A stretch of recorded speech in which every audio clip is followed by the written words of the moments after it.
Gunung Guntur terletak di Kelurahan Penanjung dan Desa Pesawahan, Kecamatan Tarogong Kaler, Kabupaten Garut, Jawa Barat. Sebetulnya berjenis gunung berapi. Tercatat meletus pertama kali pada tahun 1690. Gunung ini telah erupsi lebih dari 30 kali dengan erupsi terbanyak pada abad ke-19 atau sepanjang tahun 1800-an. Dengan ketinggian 2249 meter di bawah permukaan laut, corak Gunung Guntur pada umumnya berpasir, berhawa panas, dan tampak gersang. Tapi disitulah salah satu daya tarik gunung ini. Menuju puncak Gunung Guntur, sebagian kawasannya banyak ditumbuhi ilalang, dipenuhi bebatuan dan tanah keras, nampak seperti padang savana. Di puncak gunung ini ada beberapa tanaman cantigi, tapi lebih banyak tumbuh pohon-pohon pinus yang memanjakan mata.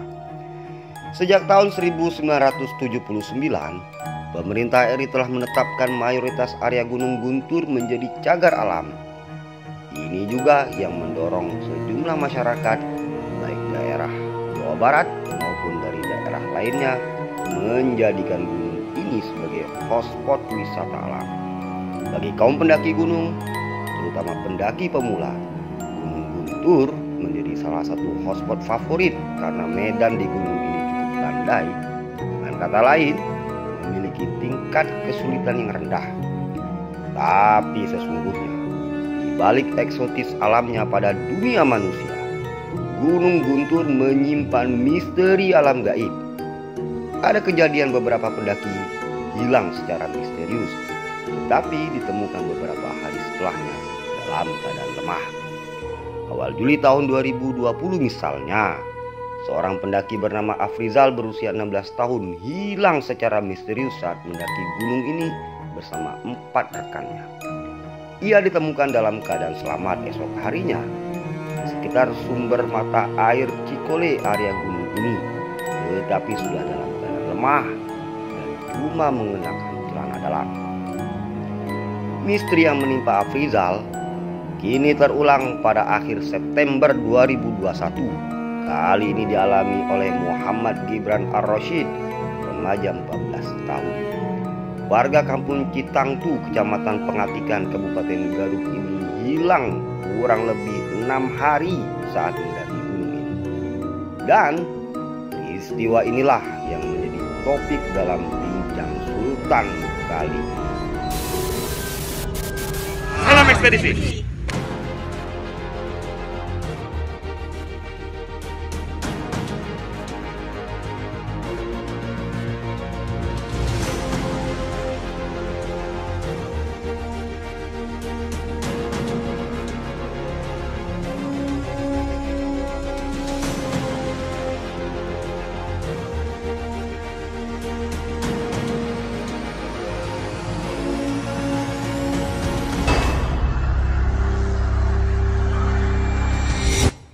Halo, selamat malam sahabat Sultan.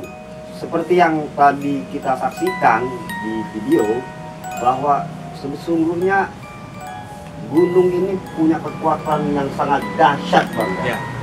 Nah, kalau kita kembali kepada kepercayaan kita dalam teologi Islam dalam hal ini, kata-kata gunung itu disebutkan 34 kali dalam Al-Quran. Ya. Nah, ada 2 ayat yang menarik yang di situ boleh saya kutip supaya juga tidak kita gagal paham ya. Pertama, surat An-Naba ayat 7, wal jibala autada, dan gunung-gunung sebagai pasak. Al-jibal ini bentuk plural dari gunung ya, dan gunung-gunung. Mengapa sebagai pasak? Agar manusia hidup tenang di atasnya. Nah, penguatnya satu lagi ada dalam surat An-Nazi'at ayat 32. Di situ juga disebutkan wal jibala arsaha, dan gunung-gunung dia atau Allah pancangkan dengan teguh. Sama juga tadi itu agar bumi tidak bergoyang sehingga bisa ditempati dengan nyaman. Nah, berkaitan dengan hal ini, Gunung Guntur. Nah, Gunung Guntur ini kita akan lebih kaji lebih dalam ya tentang inti-inti misteri yang ada di gunung ini. apakah dia juga bisa dikatakan sebagai pasak itu tadi gitu. Dan bagaimana inti-inti misterinya inilah yang akan kita bahas dalam Bincang Sultan pada episode ini. Gimana Bang kalau Abang lihat fenomena inti misteri ya, kita bicara pada episode ini di Gunung Guntur yang ada di Galuh. Oke, baik sahabat Sultan, ini kan sebenarnya kita lagi dalam episode membahas Gunung Halimun Salak ya, tapi Betul. karena banyak animo dari sahabat ekspedisi yang meminta kami untuk membahas misteri yang terjadi di Gunung Guntur, karena kebetulan beberapa hari terakhir ini lagi viral tentang seorang pendaki yang hilang di Gunung Guntur, kemudian muncul 5 hari kemudian ya. Nah, nanti mungkin kita bahas lebih dalam masalah hilangnya pendaki di Gunung Guntur ya. Tapi sekarang kita jawab dulu nih pertanyaannya Bung Alfi tadi. Jadi seperti yang sering kita bahas di beberapa episode sebelumnya, bahkan sebenarnya di episode Gunung Manik juga kita sudah bicara, kita sudah bicara tentang ini. Jadi gunung itu kan memang pasak ya, pasak bumi, paku alam, supaya apa namanya terjadi keseimbangan lah. Ya. Ya kan, terjadi ketentraman, kedamaian. Kan ayat yang membahas tentang kiamat juga kan ketika gunung-gunung itu dihancurkan. Ya, dari 34 itu Ya. memang lebih banyak bicara Ya. fungsi Ya. itu dalam kejadian kiamat. Jadi kalau kiamat itu kan ketika gunung-gunung dihancurkan itu kan artinya ya Seperti kapas. pasaknya sudah tidak ada. Betul. Ketika itu dihancurkan duluan kan pasaknya tidak ada sehingga bumi menjadi hancur kan. Nah, tapi kenapa ini di setiap gunung-gunung itu selalu ada misteri atau seolah ada alam gaib yang ada di dalamnya? Tentu banyak lagi hal yang membahas tentang hal-hal gaib yang ada di gunung itu kan Ya. dalam Al-Quran kan, selain tentang 34 ayat yang membahas tentang gunung Tentang ini gunung. ya kan. Nah, contohnya misalkan bahwa jin-jin muslim itu kalau di dalam Oh ya, betul. kitabnya Imam Al-Imam Al-Suyuti Al-Suyuti itu dalam kitab Al-Marjan fi Ya. Ahkamil Aljan memang dikatakan seperti itu. itu Bahwa salah satu markas jin muslim itu selain Gunung. di pedesaan Al-Qura dan Al-Jibal. Al-Jibal. Jadi, nah kenapa mereka itu bertempat di situ atau ditempatkan di situ? Tentu kan ini difungsikan untuk menjaga supaya gunung ini tidak dirusak. Oh, supaya tidak. Ya, kan mungkin dalam pembahasan Gunung Manik kita sudah bahas ya, walaupun belum di. Mungkin setelah ini nanti sahabat ekspedisi bisa mendengarkan juga penjelasan lainnya tentang gunung-gunung ini. Jadi mereka ini kan kadang-kadang memunculkan diri di depan para pendaki ataupun para manusia yang naik ke gunung itu, entah keperluannya apa, supaya yang pertama memberikan peringatan kan, yang pastikan warning itu, Betul. peringatan jangan dilanjutkan. Kalau Perjalanan. dilanjutkan perjalanan Anda akan terjadi sesuatu yang tidak diinginkan. Jadi sudah dikasih rambu nih. Rambu. Jadi mereka makhluk-makhluk gaib di gunung ini kan memberi warning. Yang kedua, ya kan, warning supaya kalian jangan merusak alam yang ada di sini. Oh. Iya kan? Karena kalau dirusak keseimbangan alam ini pasti ya akan kacau kan. Contohnya misalkan kalau orang sembarangan nebang gunung udah pasti kan longsor. Betul. Iya kan? Betul. Kan gitu. Terus gunungnya meletus, ya kan juga pasti akan menyengsarakan masyarakat kan. Kalau gunungnya meletus hilang, pasak, salah satu pasak menjadi hilang kan banyak. Beberapa gunung berapi yang sudah sekarang tidak aktif lagi, artinya kan Betul. fungsi kepasakannya kan sudah hilang kan. Betul. Nah, jadi kenapa kita ini manusia ini sebagai khalifah di bumi ini bertugas? Salah satu tugasnya kan menjaga keseimbangan alam, Ya. ya kan? Kalau khalifah. Iya, menjaga keseimbangan alam supaya tidak dirusak, karena apapun ceritanya kan alam ini kan sumber kehidupan kita, bukan cuma sekedar gunung kan. Jadi gunung ini kan dari gunung nih, dari sumber air mengalir ke bawah ya kan, menjadi irigasi ya kan, mengairi sawah-sawah yang ada di kaki gunung itu kan. Jadi yang pertama itu kan gunung ini kan bagian daripada sumber kehidupannya manusia juga. Ya, makanya saya ingin tanya itu tadi, jangan-jangan memang karena dia sebagai pasak mungkin ya dia menyimpan kandungan mineral yang sangat tinggi. Ya sudah selain perkayuan tadi. Sudah barang tentu. Selain kayu kan kayu ini kan jangan ditebang juga sembarangan. Mentang-mentang kayu juga sumber bagian dari sumber kehidupan, tapi ya jangan ditebang karena justru karena gunung itu adalah bagian dari sumber kehidupan, termasuk apa yang ada di dalamnya, pohon-pohonan, batu-batuan. Ya kan kadang-kadang kan zaman sekarang orang kan gunung mulai digali, batunya diambil buat apa? Betul. Buat apa? Atau itu kan merusak alam semesta, keseimbangan kan? Ya, merusak keseimbangannya. Nah, itu disitulah kadang-kadang makhluk gaib itu muncul kan untuk memberi peringatan. Gitu kan? Nah, cuman kan kadang-kadang kan zaman sekarang manusia udah mulai nekat nih, udah mulai nggak takut lagi sama si jin yang memberikan peringatan ini kan. Di situ sumber kehidupan kita, di situ alamnya mereka tinggal kan. Kalau ibaratnya kita manusia sebagian bergantung kepada gunung sebagai sumber kehidupan, ya kan. Dari situ air bersih mengalir. Betul. yang kita konsumsi.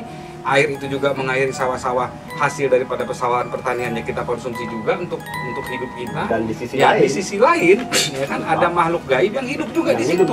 Kalau kita rusak kan dua-duanya rusak, sumber kehidupan kita rusak, tempat tinggal mereka juga rusak. Nah, inilah yang disebut keseimbangan dua alam semesta ini kan. Menarik ini filosofinya harus dijaga itu. Ya. Jadi ya makhluk gaib itu kadang-kadang muncul sebenarnya bukan nakut-nakutin kan, tapi memberi peringatan. Hai manusia, ya kan, ini tempat kalian mencari sumber kehidupan, ya kan, atau apa namanya salah satu sumber kehidupan buat kalian. Tapi di sini juga menjadi habitat mereka, habitat kami. Jadi tolong jangan diganggu, jangan dirusak, ya kan. Kita kan bukannya nggak bisa juga kita melarang para pendaki itu ke sana kan, tapi kalau niatnya pendaki ini untuk mencintai alam kan banyaklah pendaki kan, kita juga dulu salah satu pecinta kan, alam ya kan, dari kecil kan sudah menjadi pendaki, penjelajah kan juga dulu pecinta alam. Jadi kalau naik gunung ya dijaga lah, jangan apa namanya kita mencari jalan tebas-tebas pohon sembarangan kan, itu kan salah satu pantangan kadang-kadang kan. Jangan kencing sembarangan kan. Itu penting. Jangan buang air panas sembarangan di gunung kan, gitulah, banyaklah pantangan-pantangan itu kan. Abang, apakah Gunung Guntur ini juga apa yang abang istilahkan itu menjadi salah satu portal? Saya kira gini ya, kalau di tempat itu ada alam gaibnya, di setiap gunung itu kan pasti ada alam gaibnya lah. Sama aja sebenarnya di sini juga ada alamnya mereka. Nah, tetapi di gunung itu kalau kita merunut kepada Al-Quran atau apa namanya kitabnya Imam As-Suyuti, bahwa gunung itu adalah markasnya jin muslim, ya pastinya kan ada portalnya. Mungkin kalaupun bukan sebuah kerajaan atau negeri alam gaib, tetapi di situ pasti ada kota atau perkampungan alam gaib kan. Iya. Nah, setiap ada alam atau tempat tinggal habitatnya jin di situ, baik atau jin muslim ataupun bukan, pasti ada portalnya. Pasti ada portalnya. Ya, portalnya antara alam gaib dan alam manusia. Nah, pasti selalu ada portal. Kira-kira makhluk apa yang di situ bersemayam?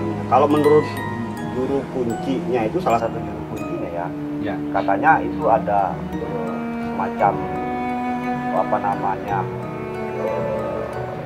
kera raksasa, raja monyet, mandah. Mandah. Nah, kalau dalam penerawangan Abang Sultan Bahaderwak itu ya. Jadi ya bisa saja kalau namanya gunung ya kan, di Ciremai juga ada raja monyet ada.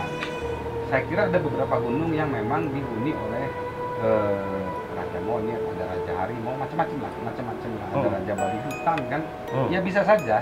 Tapi kan memang di Gunung Guntur ini seperti gunung-gunung di Nusantara lainnya, ya seperti itu, ada alam gaibnya kan di situ. Kalau setelah penglihatan kemarin ketika kita dapat informasi atau berita tentang ini menarik mendaki, memang di situ ada sebuah kota gaib kan di gunung. Kota ya? Itu kota. Nah, kalau yang sering terlihat itu kan nggak ada bedanya dengan di Gunung Salak atau di tempat lain. Sebenarnya ada perempuan cantik berbaju kuning, berbaju merah yang sering keluar menampakkan diri di antara para pendaki atau para pengunjung gunung kan. Kemudian ada lagi nenek-nenek yang sering keluar juga. Itu di Puncak Manik. Ya, Itu kan Gunung sebenarnya Salak. mereka itu kan tugasnya memberi peringatan kan, mereka mungkin bertugas di Oh. yang ditugaskan untuk menjaga supaya manusia ini tidak merusak alam yang ada di situ kan. Jadi mereka sering menampakkan diri. Mungkin ada ringnya masing-masing Iya. ya. Melewati ring ini makhluk seperti ini. Iya, itu kan mereka penjaga portal lah sebenarnya ya, supaya mereka tidak para pengunjung tidak melampaui batas. Ya mereka memberikan peringatan. Nah, kalau di Gunung Guntur nih, yang secara spesifik kita bahas pada episode kali ini, itu sejenis, ya kalau jenis bangsanya kan bangsa jin. Ya, Yang menguasai dan para penggawanya ini jenisnya seperti apa, Bang? ya kalau penghuninya kan jin seperti di tempat lain sama aja, kan bentuk mereka ini kan sama seperti manusia juga. Iya kan? Tapi kan kalau yang sering ditemui oleh para pendaki ini kan bukan penghuni aslinya. Maksudnya bukan penghuni di dalam kota kan. Para penjaga itu kan, para penjaga portal atau para penjaga alam gaib yang ada di Gunung Guntur, atau para penjaga yang memberikan peringatan supaya tidak merusak alam yang ada di Gunung Guntur itu kan. Iya. Gitu. Jadi kalau sejauh ini sih beberapa puluh tahun ke belakang memang belum pernah ada orang siapapun pendaki ataupun pengunjung Gunung Guntur yang tersesat ke alam gaib itu ke kotanya, seperti di Gunung Halimun Salak ya. Betul. Mereka memang tersesat ke alam gaib, tapi sebenarnya itu masih di luar, masih posisinya masih di luarnya, masih di luar gerbang kotanya lah. Belum masuk ke Belum. inti kotanya ya. Termasuk yang kejadian baru ini kan, walaupun Si anak bernama kesaksiannya Gibran ini. Gibran ini dia ada bertemu dengan nenek, dan si nenek juga memberikan makan nasi sama lauk. Itu bukan manusia. Itu bukan manusia. Itu bukan manusia. Karena ada unik jubahnya, Iya. pakai Itu. baju putih gitu kan. Iya. Tiga orang perempuan dan 2 orang laki-laki. Nah, ada 4 orang laki-laki, 2 orang perempuan katanya, 6 orang kan. Ya, Ya, 6 makhluk lah, 6 Iya. sosok ya. Ya, itu juga kan memberikan makan kan, memberikan makanan. Cuman makan nasi. Gibran kan tidak mau. Tidak mau dia. Dia lebih Tapi milih makan yang daun. diberikan oleh nenek-nenek ini kan dia mau makan. Gitu. Oh, jadi itu lagi-lagi itu bangsa jin ya, Ya itu bangsa yang jin. menampakkan diri sebagai Iya. manusia. Ya kalau mereka jahat kan mungkin udah dibawa kemana kan, atau diapain kan. Tapi kan justru dia diberi makan. Bahkan sebenarnya sebelum Gibran ini kan tahun lalu juga sudah ada yang tersesat di Afrizal situ. seperti video Ya. tadi itu Afrizal ini kan pernah tersesat di situ hanya hitungan 31 jam. 1 kan. jam. Nah, ditemukan di tempat yang kurang lebih sama Ya. dengan Gibran Di Curug, sekarang di Curug itu, tapi kan dalam keadaan telanjang kan, setengah telanjang lah, Ya, hanya pakai hanya celana pakai dalam. celana dalam. Karena dia kencing sembarangan kan. Oh, begitu ya? Oh iya, Afrizal itu kencing sembarangan. Gitu. Oh. Kan ada 3 pantangan di situ kan, kencing sembarangan, tidak boleh bersiul, tidak boleh nanya jalan. Jalan. Ya, itu kata juru kuncinya seperti itu. Dan itu memang berlaku, Bang ya? Ya setiap gunung kan beda-beda pantangannya kan. Oh, gitu. Iya, ada Kenapa? yang tidak boleh membuang air panas ya kan. Kenapa? Kalau kencing sembarangan itu sudah pasti semua gunung Umum. itulah pantangannya kan. Enggak, yang menarik Nah, kalau kenapa? bersiul, Ya. nah, itu kan terjadi kontroversi nih. Katanya kalau dulu itu kan Gunung Guntur ini kan dulu salah satu tempatnya DITI bersarang juga kan. Oh, gitu. Zaman itu. Nah, kok Kartosuwiryo itu kan ditangkap di gunung sebelahnya Gunung Guntur kan, hampir satu patahan Area. gunung lah, Betul, satu betul. area. Nah, katanya dulu dilarang bersiul karena di situ ada DITI supaya tidak ketahuan kan pada saat pengepungan, maksudnya pada saat pagar betis dilakukan, ya kan, itu cerita masyarakat. Tetapi ada lagi ini nggak tahu mitos atau fakta bahwa tidak boleh bersiul karena di situ ada harimau kan. Oh, Bang tahu Ya, aja ini. Itu jadi kalau harimau, kalau kita bersiul, si harimau itu keluar, siluman harimau itu. Oh. Gitu. Nah, harimau penjaga itulah. Tapi itu kan cerita turun temurunnya masyarakat setempat ya, dari zaman kapan jadi terus turun menurun bahwa tidak boleh bersiul di Gunung Guntur itu, karena kalau bersiul itu sama dengan mengundang si raja harimau itu. Tapi yang unik, kok nggak boleh bertanya? Kenapa? Kan kita katakanlah yang di situ sebagai pendatang kan nggak tahu, Bang. Gini, kalau tidak boleh bertanya itu filosofisnya gini. Itu siloka ya? Bukan siloka. Jadi dulu mungkin kan ini ada sejarahnya nih, kenapa tidak boleh bertanya di situ. Jadi Tahu aja. ada orang ya kan yang pernah bertanya kemudian disesatkan. Nah, dia salah bertanya. Maksudnya kan ketika ada orang kita mau ke sini misalkan kalau mau ke puncak atau mau ke pos 3 nih gitu kan, Ya. lewat mana? Itu kan nggak boleh tuh. Nah takutnya yang ditanya itu bukan manusia. Bukan manusia. Iya, karena Oh. sering terjadi makhluk-makhluk gaib yang muncul, kemudian terjadilah pantangan. Tantangan itu. Dilarang bertanya karena takutnya yang ditemuin itu adalah Bukan makhluk manusia. gaib, bukan manusia yang juga pengen menyesatkan. Kan ada makhluk gaib yang fungsinya untuk menjaga kan. Ada juga Ada juga yang mungkin yang lain kan, yang Menyesatkan. berniat lain. Mungkin pernah kejadian ada orang bertanya disesatkan, ya kan, oleh makhluk gaib, makanya dilarang bertanya. Takutnya yang ditanya itu adalah Oke. bukan bukan manusia. bukan manusia. Jadi Kan ada gitu. kalau dalam hukum mungkin ada jurisprudensinya ya. Iya. Sehingga Jadi saya kira muncul tantangan. ini kan makin menarik nih pembicaraan kita ini. Jadi Baik. mungkin kita akan kupas lebih dalam tentang bagaimana sih Afrizal ataupun Gibran tersesat di Betul. Gunung Guntur dan dibawa kemana mereka atau ketemu dengan siapa saja. Baik. Nah, kita akan bahas di episode berikutnya. Nah. Oke, sahabat Siap. Sultan, selamat malam.